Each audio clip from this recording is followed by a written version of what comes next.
કોંગ્રેસના પ્રવક્તા મનીષ દોશીની પત્રકાર પરિષદ। ભાજપના શાસનમાં ઉદ્યોગપતિઓ તંદુરસ્ત થયા, ગરીબ સામાન્ય લોકોની તંદુરસ્તી કથળી। મેડિકલ કોલેજનો ફી વધારો પરત ખેંચવા કોંગ્રેસની માંગ। મેડિકલ કોલેજોમાં 10 થી 50% ફી વધારો ઝીંકાયો। અમદાવાદના રાજીવ ગાંધી ભવન ખાતે કોંગ્રેસ પ્રવક્તા મનીષ દોશીએ પત્રકાર પરિષદ યોજી હતી। દરમિયાન ગુજરાત પ્રદેશ કોંગ્રેસના પ્રવક્તા મનીષ દોશીએ ભાજપ સરકારની આરોગ્ય ક્ષેત્રની નિષ્ફળતા પર આકરા પ્રહારો પણ કર્યા હતા। તેમણે જણાવ્યું કે ભાજપ શાસનમાં ઉદ્યોગપતિઓ અને મળતિયાઓ તંદુરસ્ત થયા છે, તો ગરીબ અને સામાન્ય મધ્યમ વર્ગની તંદુરસ્તી તકલીફમાં મુકાઈ ગઈ છે। સાથે જ હાલમાં રાજ્યની કુલ 19 મેડિકલ કોલેજ અને 5 પેરામેડિકલ કોલેજની 1200 પેરામેડિકલ સીટ ઉપર 10 થી 50% ફી વધારો ઝીંકી દેવાયો છે, તો આ ફી વધારો પરત ખેંચવા કોંગ્રેસે માંગ પણ કરી છે, જેને લઈને કોંગ્રેસ પ્રદેશ પ્રવક્તા મનીષ દોશીએ ભારતીય જનતા પાર્ટીની સરકારની નીતિ અને મંશા ઉપર અનેક સવાલો પણ ઉઠાવ્યા છે।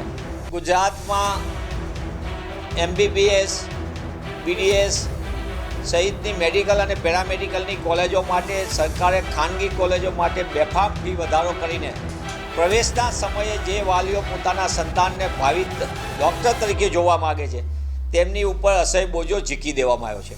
સરકારે પહેલાં નીટનો ગોટાળામાં કાંઈ ન્યાય ન આપી શકી વિદ્યાર્થીઓને, અને નીટમાં પરેશાન થયેલ હજારો વિદ્યાર્થી વાલીઓ જ્યારે ન્યાય માટેની લડત કરતા ત્યારે સતત વિસંગતતા વચ્ચે એમની પ્રવેશ પ્રક્રિયા ખોરંભે પડી।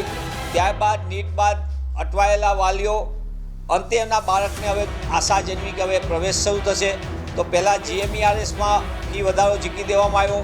કોંગ્રેસ પક્ષના પ્રદેશ અધ્યક્ષ સન્માનીય શક્તિસિંહજી ગોહિલ અને કોંગ્રેસ પક્ષ NSUI સહિત બધાએ લડત આપી, અને GMERSમાં તો વાલીઓ સહિત બધાએ લડત આપી, ત્યારે એમની ફી વધારો સરકારે પ્રથમ દ્રષ્ટિએ પાછો ખેંચ્યો। પણ સમગ્ર બાબતની આખી સરકારની સ્ક્રિપ્ટ હતી કે GMERSના નામે ફી વધારો ઝીકીને સરકારની મનસા જે હતી એ મનસા સરકારે જાહેર કરી દીધી છે, અને તે સમયે જ ખાનગી મેડિકલ કોલેજના સંચાલકો, પેરામેડિકલ કોર્સ ચલાવતા કોલેજોના સંચાલકોએ મોટા પાયે સરકાર સાથે વ્યક્તિગત રીતે મુખ્યમંત્રી સાથે બેઠક કરીને ફી વધારાની આખી યોજના તૈયાર કરી દીધી, અને આ યોજનાના ભાગરૂપે ગઈકાલે મેડિકલ કોલેજો ઉપર અને એની સાથેની 1200 પેરામેડિકલ અભ્યાસક્રમ ચલાવતી કોલેજો ઉપર ફી વધારો મોટા પાયે ઝીકી દેવામાં આવ્યો। દુઃખની વાત એ છે કે સરકાર એક તરફ બેઠકો વધારવાની બહુ મોટી વાતો કરે છે, પણ બેઠકો વધારવાની સાથે સાથે મોટા પાયે એટલે 2 લાખથી લઈને 12 લાખ રૂપિયા સુધીની ફીનો વધારો જુદી જુદી કોલેજોમાં ઝીકી દીધો છે।